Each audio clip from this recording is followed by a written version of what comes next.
This story is titled, My Girlfriend Suddenly Dumped Me and Packed Her Things, so I didn't think twice and cut off her access to my money and cars. Days later, she was banging on my door. Hey everyone, my name is Marcus, and I'm 33 years old.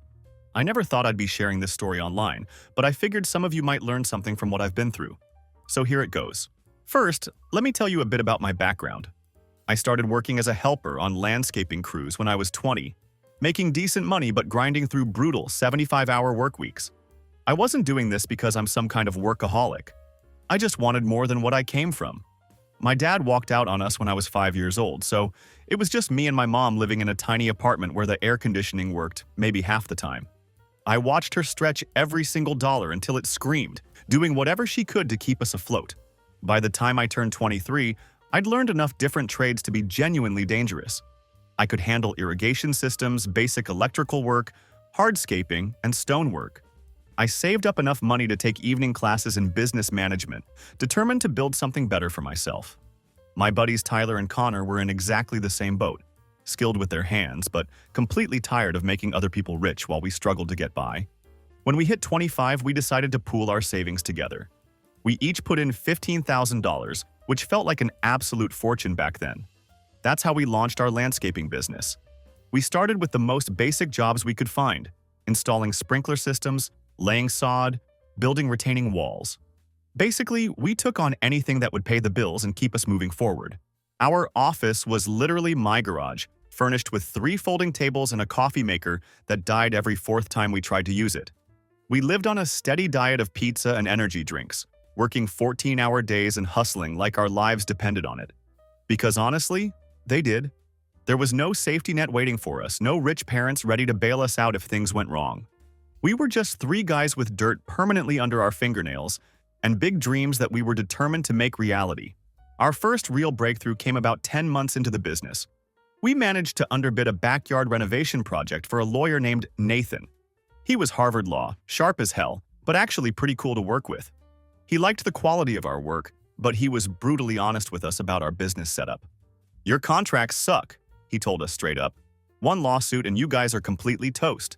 I offered to do a front yard makeover in exchange for some legal help with our paperwork. He passed on the landscaping work, but he offered to fix our legal documents for a fair rate instead. That conversation kicked off both a solid friendship and the legal groundwork that would later save my ass in ways I couldn't have imagined at the time. By year 2, Nathan had helped us incorporate properly, setting up all the liability protections we needed and creating contracts that didn't leave us completely exposed to potential lawsuits.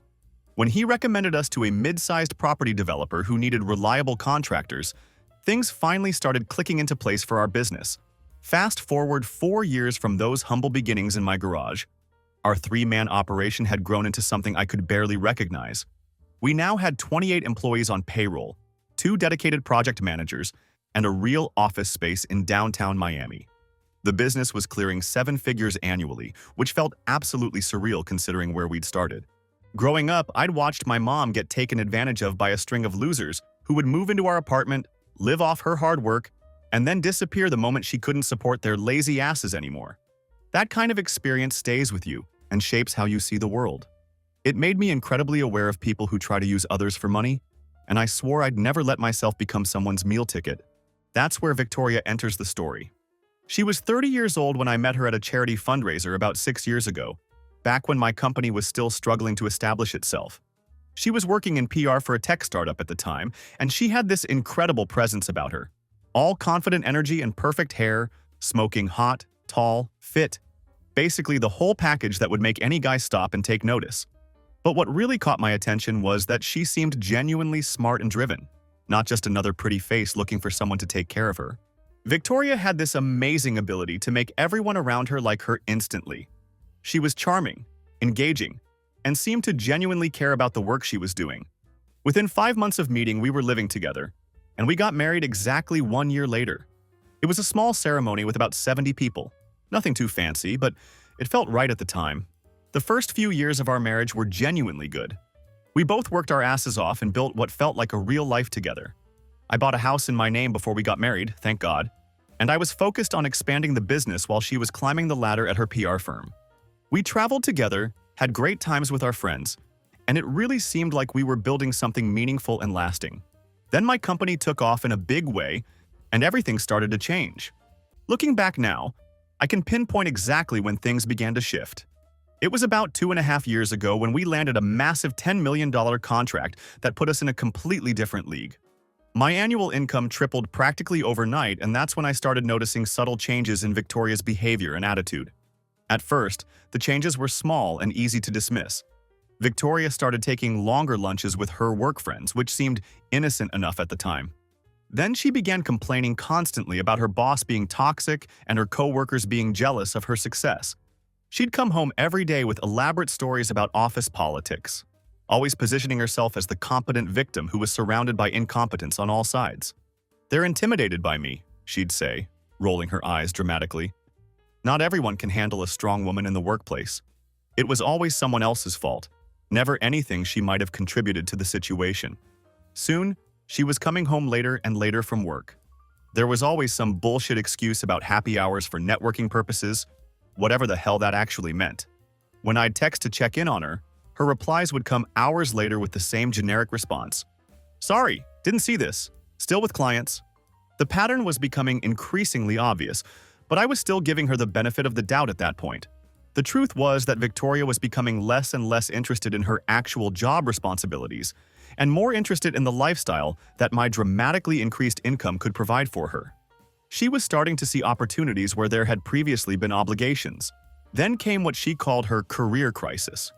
One evening over dinner, she dropped the bomb that she wasn't fulfilled in PR anymore.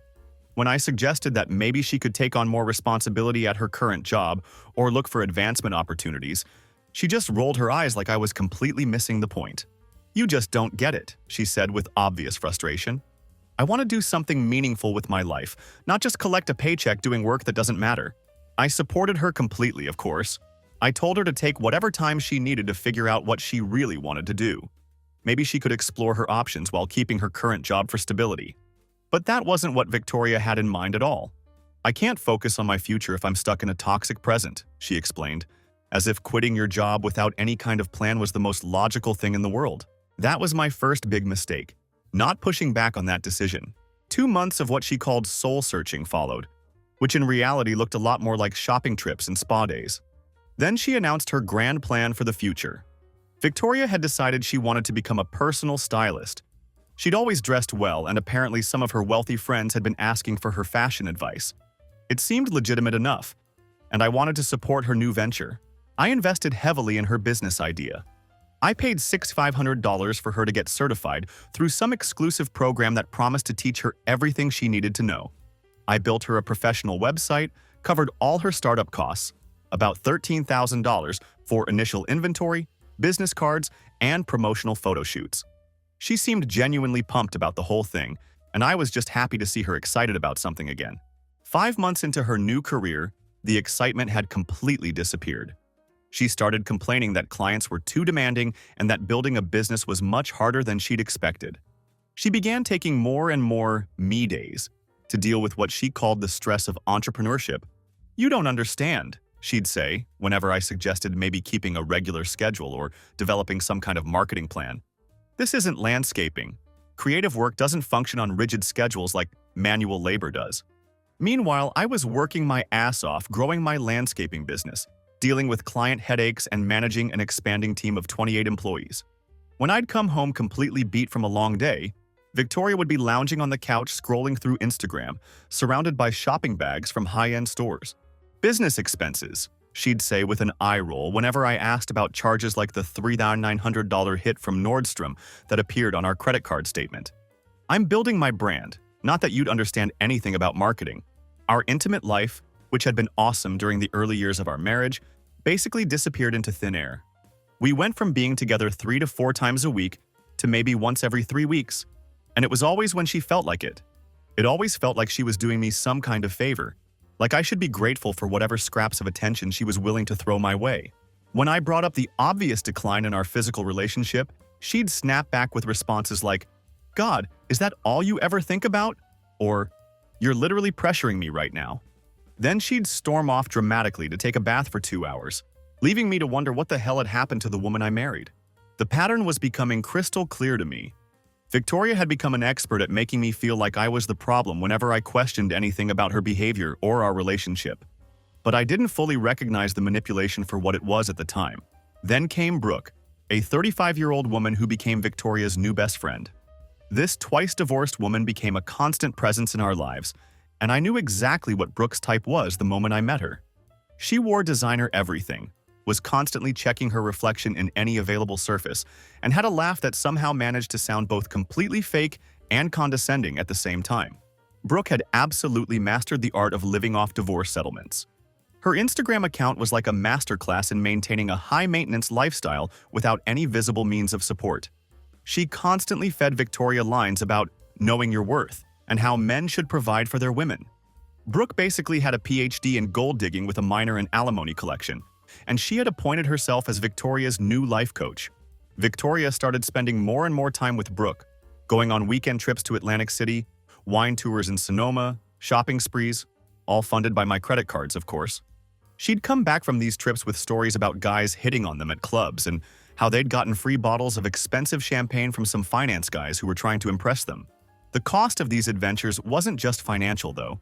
Victoria started adopting Brooke's entire mindset about relationships and money. She began dropping comments like, "Men need to understand that supporting their wives isn't optional. It's the bare minimum of what's expected."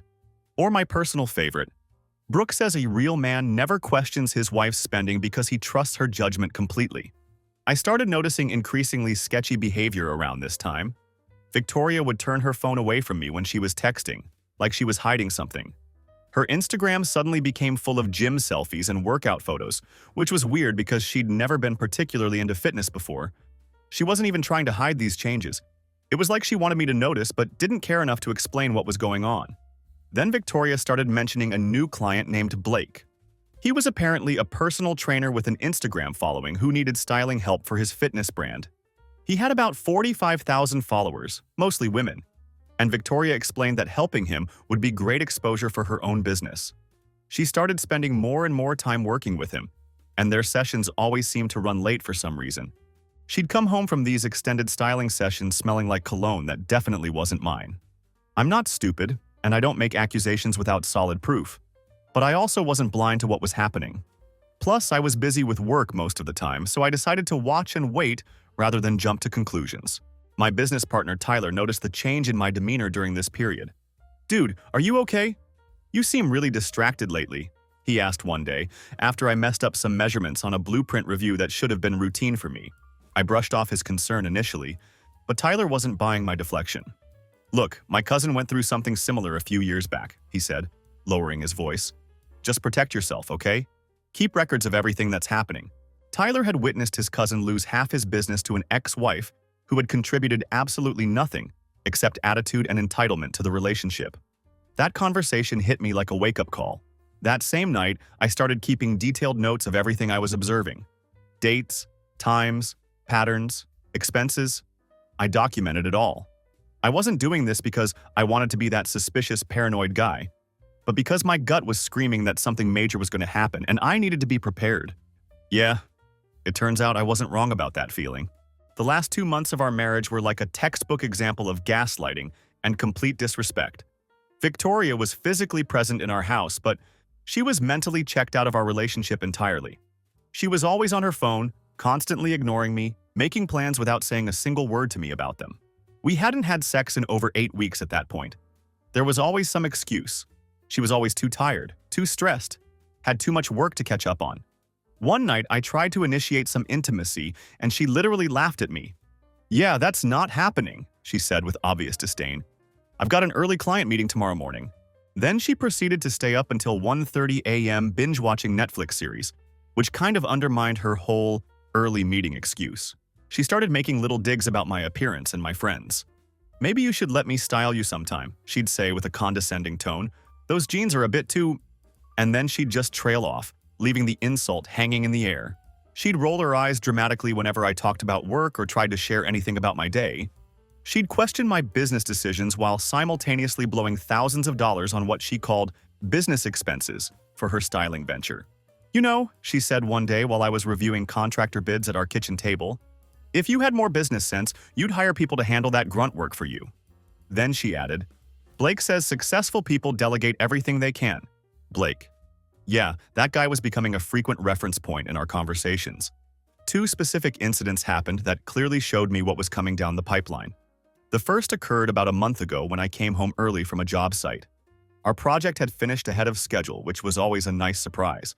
It was around 1:30 p.m. on a Wednesday afternoon, and Victoria had no idea I was coming home early.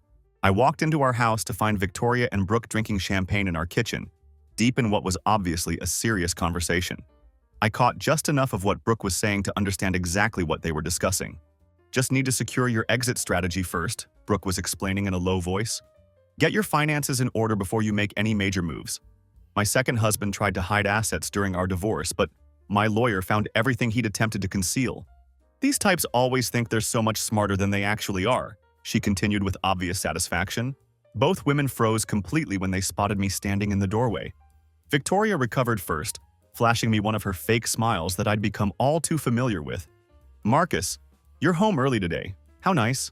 When I asked directly about this exit strategy they'd been discussing, Brooke quickly claimed they were just helping some mutual friend leave her supposedly toxic marriage. I nodded along like I believed that explanation, but I wasn't buying it for even a second. Instead of confronting them about what I'd obviously overheard, I decided to play the long game and start preparing for what seemed inevitable. That same night, I called Nathan and laid out everything I'd witnessed and heard. He answered on the first ring, and I could tell from his tone that he understood the seriousness of the situation immediately. Nathan was completely straightforward with me. She's planning to leave you and take as much as she possibly can in the process, he said, without hesitation.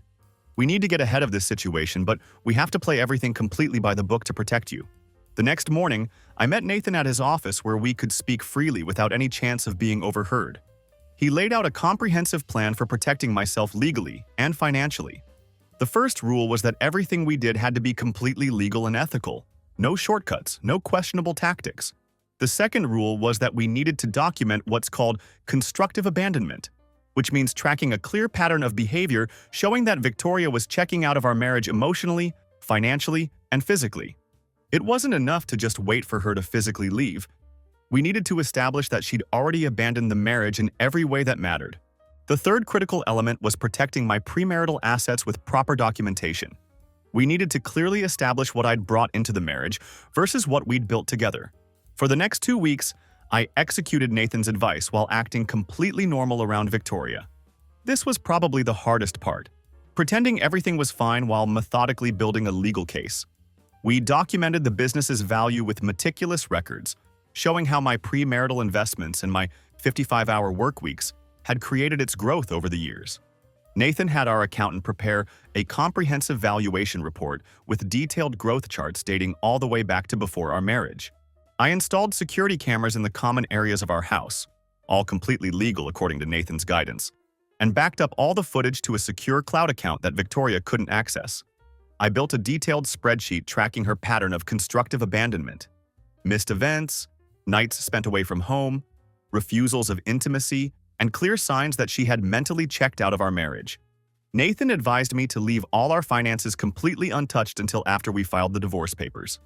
Don't give her any ammunition by cutting off funds before filing, he warned me seriously. Courts absolutely hate financial coercion, so we need to wait until you filed everything properly through the legal system. I legally recorded conversations in the shared spaces of our home, the kitchen and living room when I was present, since we lived in a one-party consent state. I cataloged all of our financial records, paying special attention to Victoria's increasingly excessive spending patterns. What I discovered was pretty shocking. She had spent over $6,200 on gifts purchased specifically for Blake over just 2 months. There were also weekend getaways that she'd labeled as business development expenses on our credit card statements. I created a detailed inventory of all the valuable items in our house, complete with receipts and thorough documentation of what had been purchased before our marriage versus what we'd acquired afterward. This process was tedious, but Nathan assured me it would be crucial if things went to court. Then the second major incident happened, and it provided me with the smoking gun I needed. Victoria's phone buzzed on the kitchen counter while she was taking a shower. Normally, I would never even think about checking her phone. I'd always respected her privacy, but the message preview that appeared on the screen caught my eye immediately. It was from Blake, and the message read, "Can't wait for next week when we don't have to hide anymore." I quickly took a screenshot of the message with my own phone, securing the evidence I needed. But even with this proof of what was obviously going on, I still didn't confront Victoria directly. I needed her to make the first move because abandonment would strengthen my legal case massively. That Tuesday started like any other ordinary day. I went to work early, had a productive day managing several projects, and picked up some ribeye steaks on my way home. Victoria had been particularly distant all weekend, constantly texting and taking phone calls in other rooms where I couldn't hear what she was saying. But I continued acting completely normal because I wanted to see how she would play her hand. If something major was coming, I wanted to be prepared and let her reveal her true intentions. I was outside at the grill when Victoria walked into the backyard. She was fresh from another business lunch with Brooke that had stretched to 5 hours, according to the Instagram stories I'd seen of them drinking mimosas at some fancy rooftop bar downtown. She was scrolling through her phone, barely even looking at me, when she dropped the bomb that I'd been expecting for weeks. "I'm moving out tonight," she said casually, like she was ordering coffee. "I need some space to figure things out." Just like that. No emotion, no explanation, no acknowledgement of what this meant for our 6-year marriage. I stopped flipping the steaks and looked directly at her. Instead of feeling shocked or devastated, I felt weirdly calm. The moment I'd been preparing for had finally arrived, and rather than panic, I felt almost relieved that the uncertainty was over. When I asked where she was planning to go, she sighed dramatically like I was being annoying by asking obvious questions. "Blake's helping me out with a place to stay," she explained with obvious irritation. "You know, the personal trainer I've been styling for his fitness brand. He has a spare room I can use temporarily." Right. The client she'd been screwing for months? I was pretty sure the spare room she was referring to was his bed. And the arrangement came with benefits that had nothing to do with styling. "If that's what you want," I said, turning back to the steaks that were now starting to burn from my lack of attention. She looked genuinely surprised by how chill I was being about the whole situation. It was like she'd expected me to beg her to stay or cry or make some kind of dramatic scene. But that wasn't going to happen. What Victoria didn't realize was that I'd been mentally checking out of our marriage for months as I watched her systematically wreck everything we'd built together. Her decision to leave wasn't devastating. It was actually a relief. "I'm serious, Marcus," she continued, her voice taking on a more demanding tone. "Don't try to contact me while I'm figuring this out. I need to do this on my own without any pressure from you." "Fine," I said simply. "That's your choice to make." She grabbed her suitcase, which I noticed was already packed and waiting by the front door, along with the keys to her Range Rover. The SUV was leased under my business name for $980 monthly, but apparently that detail hadn't occurred to her yet. And just like that, she walked out of our house and out of our 6-year marriage. No dramatic goodbye, no tears, no acknowledgement of what we'd shared. Just a casual exit like she was leaving for a weekend trip. I managed to save what I could of our dinner, ate alone at our kitchen table, and took a moment to process what had just happened. Then I immediately reactivated the plan that Nathan and I had spent weeks preparing. First, I sent Nathan a text message. "She just left. It's time to execute everything we discussed." His response was immediate. "She took the bait perfectly. Document everything right now while it's still fresh in your memory." I recorded a detailed video statement explaining exactly what had just happened, including Victoria's explicit statement that she was moving to Blake's place and her direct instruction for me not to contact her. I backed up all the security footage showing her packing her belongings and leaving the house voluntarily, without any coercion. Then I called our building manager to verify that Victoria's departure had been logged in the building's security system. The moment she left, her access code was automatically recorded, providing further proof of her voluntary departure from our shared home. I was capturing abandonment in real time, and every piece of evidence was being documented legally and ethically. Nathan arrived at my place early the next morning with divorce papers that we'd already prepared in advance.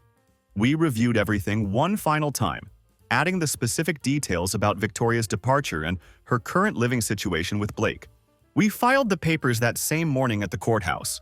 With the divorce filing complete, it was time to execute the financial portion of our plan.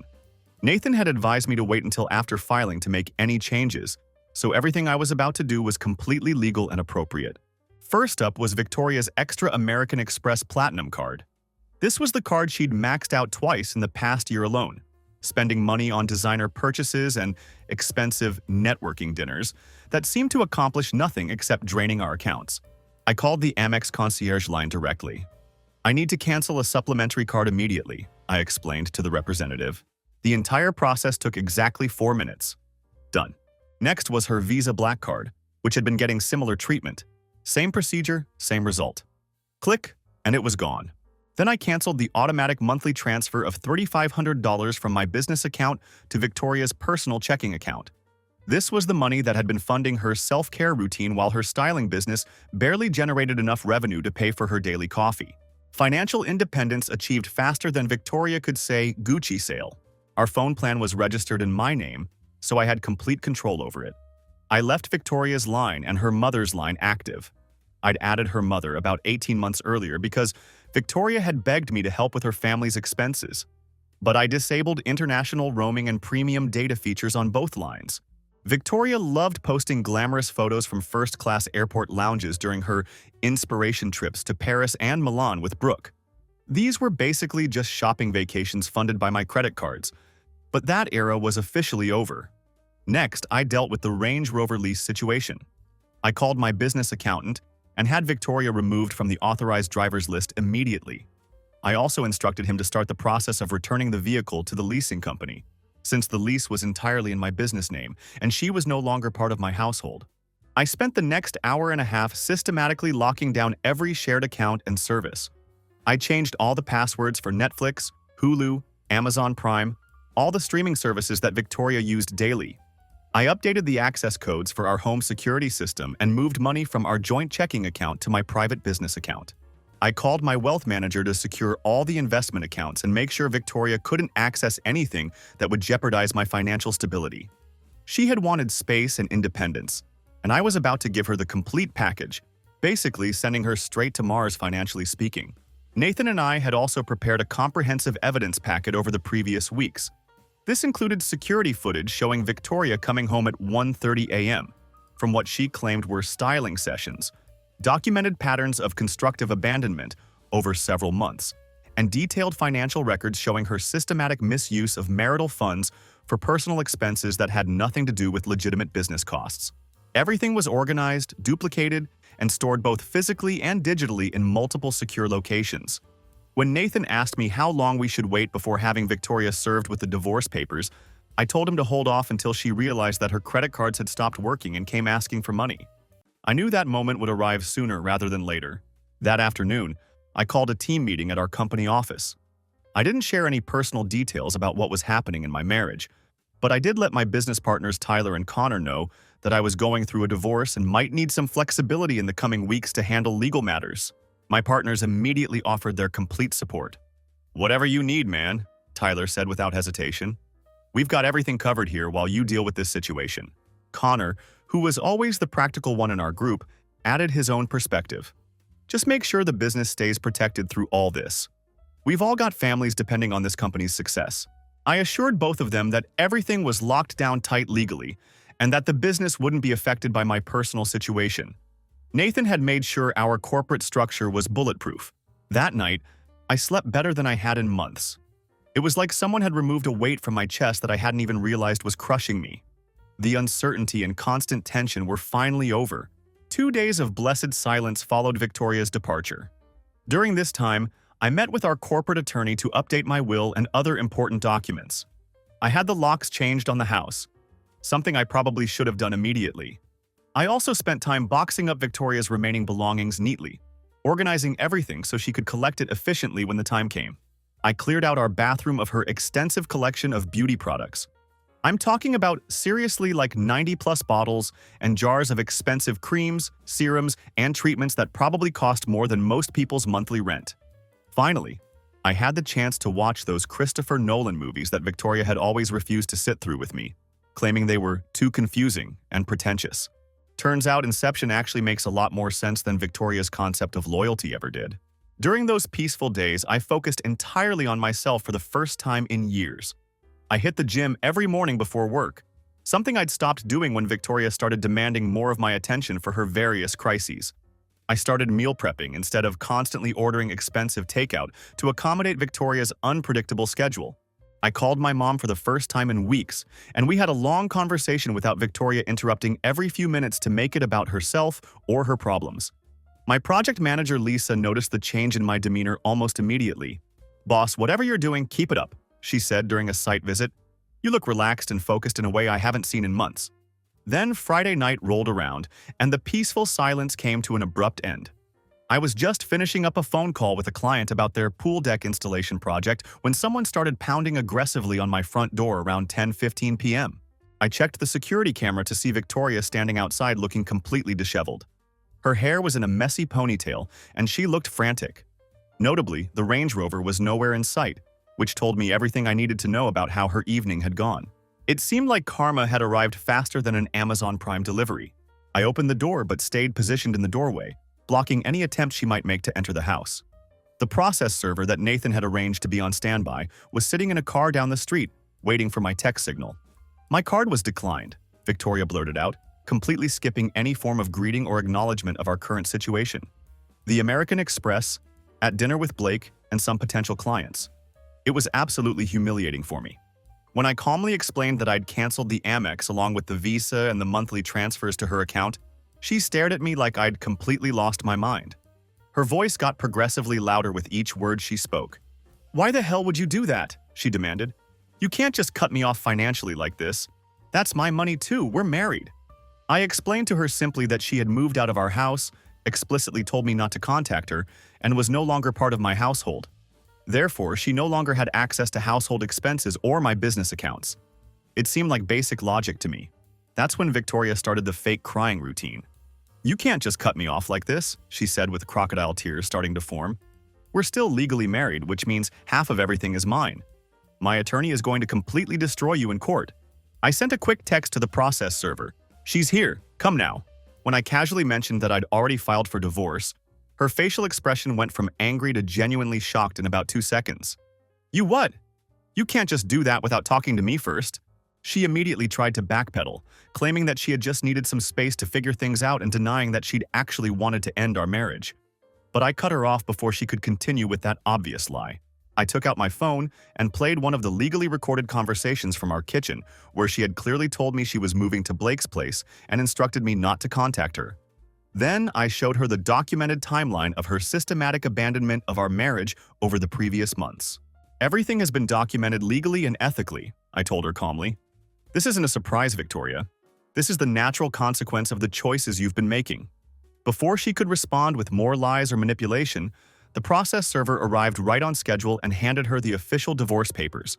The look on her face when she realized this wasn't going according to Brooke's carefully crafted playbook was absolutely priceless. She wasn't the one calling the shots anymore, and that reality was hitting her hard. "You're going to regret this," she snapped, her tears magically disappearing as her anger took over. "I'll take half of everything you own. I made you successful. Without me networking with clients and supporting your career, you'd still be working out of your garage like some kind of amateur. I deserve what's rightfully mine," she continued, her voice getting more shrill with each word. Through the security camera, I watched her completely lose control on my front porch. She was screaming, gesturing wildly, and at one point she actually kicked one of the decorative planters, immediately hurting her foot in the process. She ripped open the divorce papers and frantically scanned through them, her face getting redder as she realized the scope of what she was facing. Eventually, an Uber pulled up to the curb, and she limped toward it while still cursing at me. It was an Oscar-worthy performance if they had an award category for Best Tantrum by a gold digger when her ATM card gets declined. I poured myself a drink and sent Nathan a text. "Papers served successfully. Complete meltdown captured on camera." His response came immediately. "Perfect.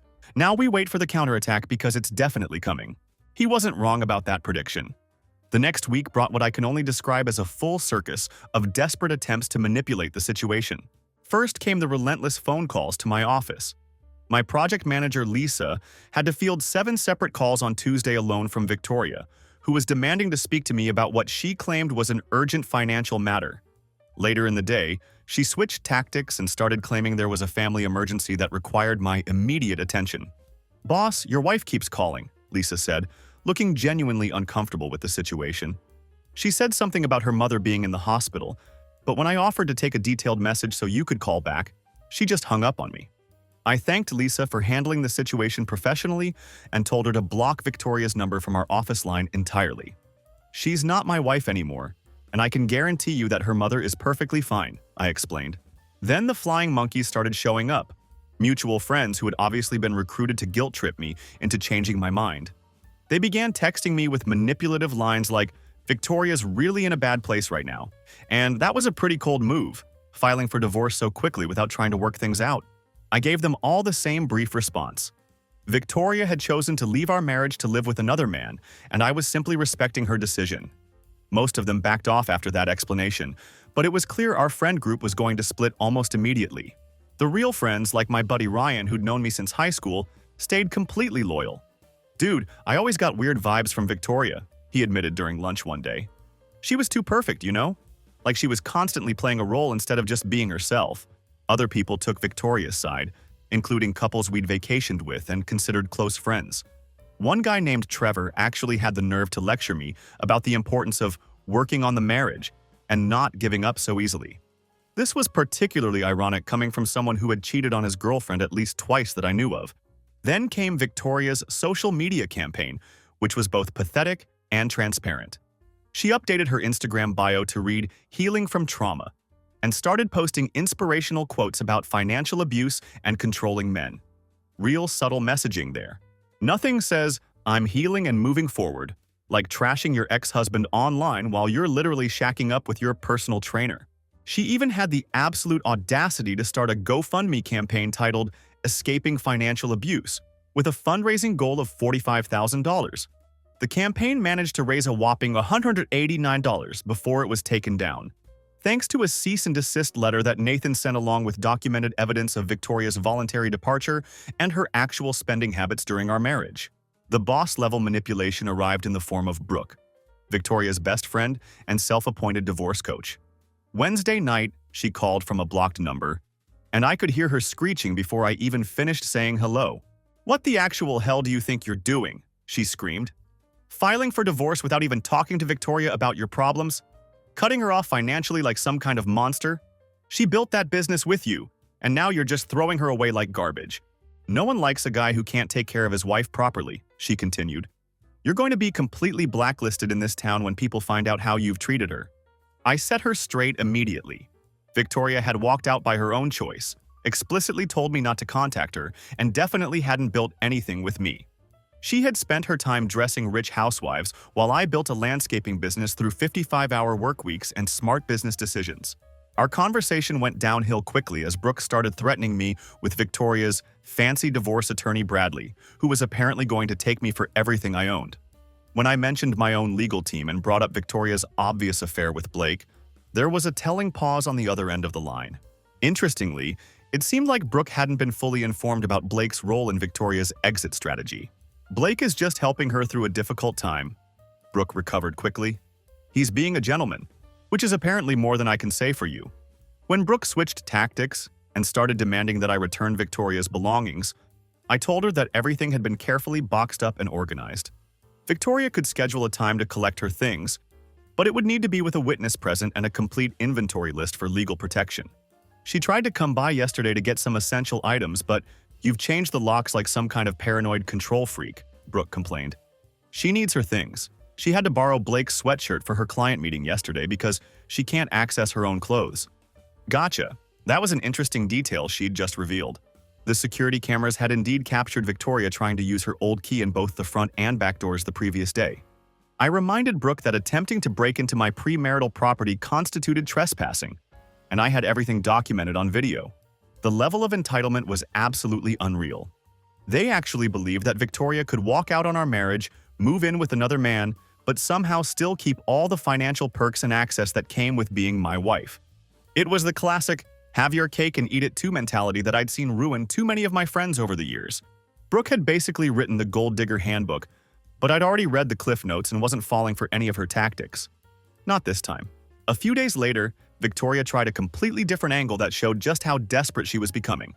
She showed up at one of our active construction sites, which was a serious boundary violation. My foreman Carlos called me immediately, sounding confused and concerned.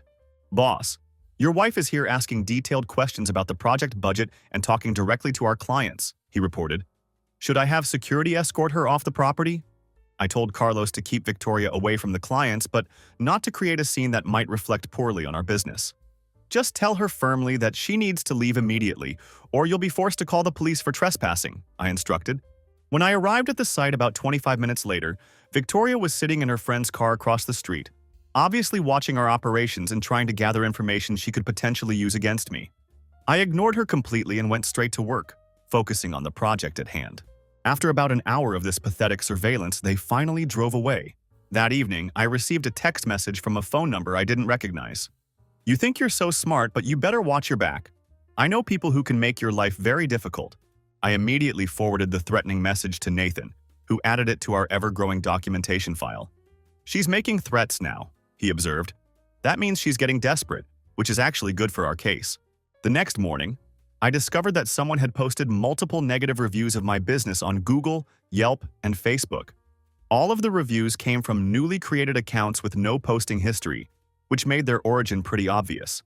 The fake reviews claimed that we had overcharged clients, used substandard materials, and harassed female customers. All complete lies designed to damage our reputation. Nathan had the fraudulent reviews removed within 36 hours by providing evidence of targeted harassment to the platforms. We also filed an official police report documenting both the threats and the review bombing campaign, creating an official record of Victoria's escalating behavior. The next week brought what was probably the most ridiculous attempt yet to manipulate me. Victoria's mother showed up at my office crying dramatically and begging me to fix things with her daughter. I'd always had a decent relationship with Victoria's mom, but this performance was clearly orchestrated. "She's absolutely devastated, Marcus," she said, dabbing at her eyes with tissues. "She made one mistake, and you're punishing her like she's some kind of criminal." I had always respected Victoria's mother, but I wasn't buying this guilt trip for a second. "Victoria didn't make one mistake," I explained calmly. "She moved in with another man and explicitly told me not to contact her. That wasn't a mistake. That was a deliberate choice." Her mother looked genuinely confused, like she hadn't been given the full story. "You work so much that she felt neglected," she continued, completely avoiding the Blake situation. "She just needed some attention and validation." I reminded her gently that Victoria had enjoyed access to joint credit cards with a $45,000 limit, received a $3,500 monthly allowance, and drove a luxury SUV, all while I worked those long hours to provide that exact lifestyle she'd been living. And she chose to leave all of that security for a personal trainer with a studio apartment, I concluded. That wasn't confusion or loneliness. That was a calculated plan that backfired on her. Victoria's mother left without saying another word. I actually felt bad for her because she genuinely seemed to believe Victoria's version of events. But I wasn't going to let myself be manipulated by anyone, even a crying mother-in-law who probably didn't know the whole truth. The next few months unfolded like something straight out of a legal thriller. Victoria's desperation became increasingly obvious as her initial strategies failed to produce the results she'd expected. First, she sent me a Venmo request for $1,800 labeled as emergency expenses, which I immediately declined with a simple comment: "You requested no contact." The audacity was incredible. She wanted to maintain her independence while still having access to my bank account. Then came a formal letter from Bradley, Victoria's attorney, which was clearly designed to intimidate me into submission. The letter demanded immediate temporary spousal support of $11,000 monthly, plus continued use of the Range Rover that was leased under my business name.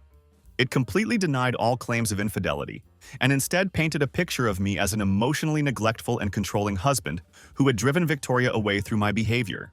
Nathan actually laughed out loud when I forwarded the letter to him. "They're fishing because they've got absolutely nothing," he said with obvious amusement. "This is exactly what we expected them to try." He drafted a response that was legally sound but essentially told them to go pound sand. The letter concluded with an offer of a one-time settlement payment of $4,500 to resolve all claims, provided Victoria signed a comprehensive release and non-disclosure agreement.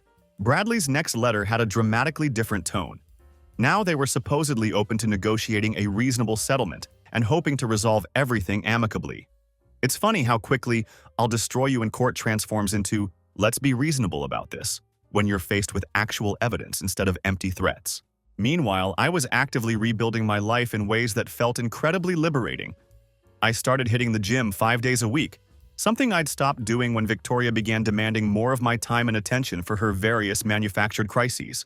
I reconnected with friends that Victoria had systematically pulled me away from over the years, claiming they were bad influences or holding me back. I focused on work projects that I'd been putting off while dealing with the constant drama in my personal life. My company landed 3 major new clients, partly because I was fully focused and present for the first time in years. The difference in my performance was noticeable to everyone around me. I also started a side project that I'd always wanted to pursue, renovating a classic Mustang that I'd bought for cheap at an auction. Victoria had always called it a waste of time and garage space, but now my time was entirely my own again. Working with my hands on something purely for enjoyment felt amazing. My business partners Tyler and Connor definitely noticed the positive changes in my demeanor and work quality. "Man, you're absolutely killing it lately," Tyler said, after we successfully landed a $2.2 million commercial landscaping project. "I hate to say it, but divorce looks really good on you." Victoria finally scheduled an appointment to collect her remaining belongings from the house. Of course, Blake came with her for support, which was both predictable and pathetic. He was a tall guy, reasonably good-looking in that generic fitness influencer way, but he was clearly uncomfortable with the entire situation. He stood awkwardly in the foyer while Victoria and Brooke went through the boxes I'd carefully packed and labeled. Nathan came over to serve as my witness, and our corporate attorney sent a paralegal to observe the proceedings and document everything. The atmosphere was tense from the moment they walked in. When Victoria tried to claim my Rolex watch as somehow belonging to her, I shut that down immediately. "No, Victoria. That watch was a gift from my business partners when we landed the Westbrook renovation contract. I still have the card they signed with it." "That's complete bullshit," she snapped back. "I picked that watch out for you, which basically makes it mine. What kind of man takes back gifts from his wife?" "Ex-wife," I corrected calmly. "And the kind of man who has proper documentation for his possessions." Throughout the entire process, Brooke wouldn't stop offering her commentary on every single item. "You're really keeping that art piece? Victoria picked that out, you know. You have absolutely no taste without her guidance." "Yes, I'm keeping the art that I bought with my credit card from an artist that I introduced her to," I replied. The best part of the whole ordeal was watching them try to fit suitcases, boxes, and garbage bags full of Victoria's belongings into Blake's Tesla Model 3. There simply wasn't nearly enough space for everything. Blake looked stressed. Victoria was getting increasingly pissed off, and Brooke was helping by making everything worse with her constant suggestions. It was like watching a clown car in reverse. But instead of clowns coming out, it was the consequences of Victoria's actions trying to go in. "The Range Rover would have been really useful today," I commented as they struggled with the logistics. Victoria shot me a death glare that could have melted steel. Eventually, they had to call an Uber XL to handle the overflow of belongings that wouldn't fit in Blake's car. As they finally pulled away from my house, Nathan turned to me with obvious satisfaction. "You just dodged a massive bullet, my friend," he said. "No doubt about that," I agreed completely. Fast forward 4 months later, and the court date finally arrived. I had prepared meticulously with Nathan over the preceding weeks, reviewing every single document in our case file and practicing responses to potential questions that Victoria's attorney might throw at me.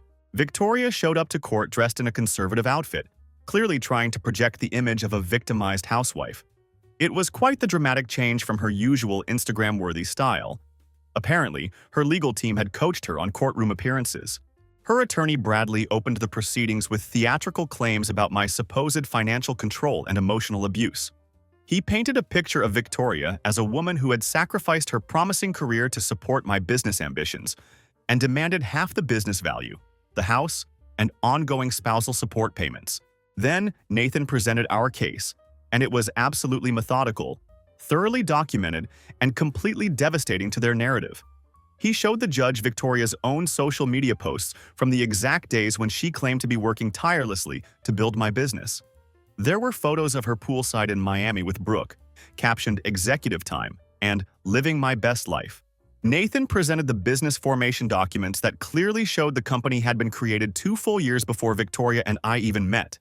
He provided bank statements and work logs proving that my 55-hour work weeks and strategic business decisions had built the company's success, not her occasional client dinners and networking events. The judge was clearly not impressed by Bradley's dramatic theatrics and emotional appeals. When Victoria claimed on the witness stand that she had built the business alongside me as an equal partner, Nathan simply presented her employment records from her PR firm during those exact same years. The documentation proved conclusively that she had been working full-time at another company and couldn't possibly have been involved in building my landscaping business. "Mrs. Wilson," the judge finally said with obvious skepticism. The court finds your claims regarding the business to be particularly unsupported by the evidence presented. The documentation clearly shows that this was your husband's premarital asset that you had minimal involvement with throughout your marriage. The final judgment came down almost exactly as Nathan had predicted it would. Victoria received a one-time settlement payment that was barely 4% of what she had originally demanded through her attorney. My business remained 100% under my ownership and control. The house stayed entirely mine since it had been purchased before our marriage. There would be no ongoing spousal support payments whatsoever. The prenuptial agreement that I had insisted on before our wedding held up perfectly under legal scrutiny, protecting everything I had worked so hard to build. The look on Victoria's face when the judge read the final ruling was, as the old MasterCard commercials used to say, absolutely priceless. Years of entitlement and manipulation had just crashed into the brick wall of legal reality. After we left the courthouse, I overheard Blake telling Victoria that they needed to have a serious conversation about their living situation. Apparently, supporting Victoria's shopping habits and lifestyle expectations wasn't fitting into his personal trainer budget after all. What a shocking development that was. I sold the house the following month. There were too many memories tied up in that place, and it was honestly too big for one person anyway. I bought a modern loft downtown that was within walking distance of my office, giving me a completely fresh start in a space that was entirely my own. My business continued thriving without the constant distraction and drama that had been consuming my energy for months. Life was genuinely better than it had ever been without the dead weight that I'd been carrying around. Then, about 4 weeks ago, my doorbell rang late on a Wednesday night. I checked the security camera to find Victoria standing alone on my doorstep. She looked completely different from the polished, entitled woman I'd known. There were no designer clothes, no perfect makeup, no attitude of superiority. She had lost that entitled demeanor, but only because she had lost absolutely everything else that had been propping it up. I opened the door but remained positioned in the doorway, not inviting her inside. "What do you want, Victoria?" I asked directly. "I need help," she said quietly, her voice lacking any of its former confidence. "Blake and I broke up. He was just using me for sex and a place to crash. I'm staying with a friend right now, but she wants me out by next week and I can't afford a place on my own." The settlement money from our divorce was completely gone.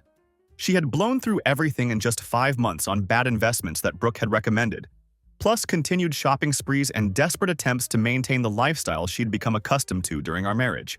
"Brooke won't even return my phone calls anymore," she continued, the desperation obvious in her voice. "My parents refused to help me out financially. I've got absolutely nowhere to go." Then came the pitch I'd been expecting. "I made a terrible mistake, Marcus. I can see that now, and I understand what I threw away. We could try again if you're willing. I know what I lost when I left you." I almost laughed out loud at the sheer audacity of her proposal. "No," I said, simply and firmly. "That's absolutely not happening under any circumstances." "Then can you at least loan me some money?" she asked, switching to her backup plan. "Just until I can get back on my feet financially. I've got a job interview at Macy's next week, and if I get it, I can start paying you back immediately." I looked at her standing there on my doorstep. The same woman who had told me I would regret divorcing her, who had tried to take half of my business through the courts, who had cheated on me and lied to my face for months. Now she was standing there asking me for a handout like we were old friends. "Victoria," I said calmly, "you wanted space and complete independence from me. You've got exactly what you asked for. Good luck with your job interview at Macy's." As I started to close the door, I heard her say with obvious bitterness, "You're really going to leave me with nothing after 6 years of marriage?" I reopened the door slightly to give her one final piece of clarity. "No, Victoria. You left yourself with nothing through your own choices and actions. I'm simply respecting the independence you demanded when you walked out of our marriage." Then I closed the door for good and locked it behind me. Sometimes I think about all those years I invested in someone who could throw everything away so easily for a fitness trainer with an Instagram following. I think about the red flags I missed, the compromises that were always one-sided, and the lessons I learned the hard way about trusting people who see you as an opportunity rather than a partner. But honestly, the best revenge is living well and setting firm boundaries. I let Victoria face the natural consequences of her choices without rescuing her from the mess she created. She wanted out of our marriage, and I gave her exactly that. All of it, completely and permanently. Watching reality hit her from a safe distance while I continued building my life was, as I mentioned before, absolutely priceless. If you've read this entire story, thank you for letting me share my experience and get this off my chest. If you're going through something similar in your own life, please stay strong and remember a few key things. Know your worth, and don't let anyone convince you that you deserve less than basic respect and loyalty. Protect yourself both legally and financially before things get worse. Document everything and get professional help from attorneys and accountants who understand these situations.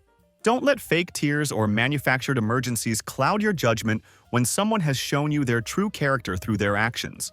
People's choices reveal who they really are, not their words or promises. Remember that their choices lead to their consequences. You're not responsible for fixing the problems that other people create for themselves, especially when they've treated you poorly. The most important lesson I learned is that sometimes the trash takes itself out. And when it does, you should let it stay gone instead of trying to bring it back into your life. Peace out, everyone. Thanks for reading my story.